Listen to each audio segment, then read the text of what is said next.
So when those guys are running from real estate, you need to be running to it because there's opportunities. Same with commercial, because it's still a herd mentality. People say, well, Rick, office buildings, we haven't really figured out yet why you would want to invest in office buildings, and that's because everybody is terrified of office buildings. That's why we're coming here, because we're buying it based on income still. The principles never changed. The difference is we're buying on an income of 30% occupancy, 40% occupancy. So as we begin to increase the cash flow, the value of the property is skyrocketing, and we got it at below cost to build. Is that okay? Yes. That's why we're running two office buildings. That's why we've got relationships with owners in here. We pretty much know all the owners of these buildings, because we're building relationships so that whenever any of them says, man, you know, a couple guys are getting rid of some properties because they lost so much in the stock market that they had that they need some liquidity, and they can't get it from the stock anymore because it's gone. Right? You can make some money in the stocks. I'm not saying you can't, but when it's gone, it's gone. It's not tangible like a commercial real estate property is. It's still here. And so those are the things that you want to look at. So this is the opportunity for all of you guys to be interconnected with us, have the credibility, the products, and you direct your clients through it.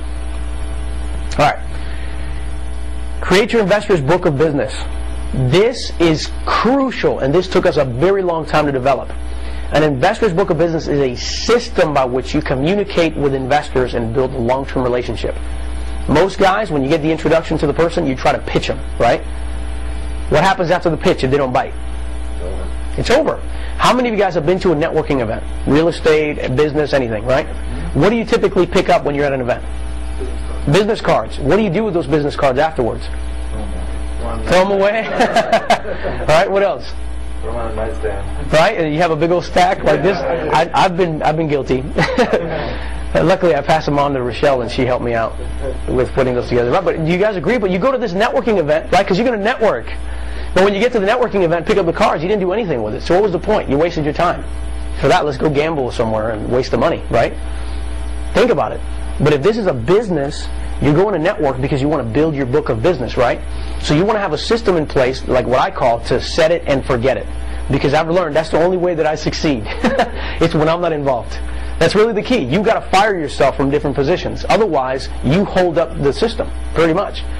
So I'm going to share with you a couple of strategies, but this is extremely important for you guys to develop and cultivate, because you have to have a system that is automated.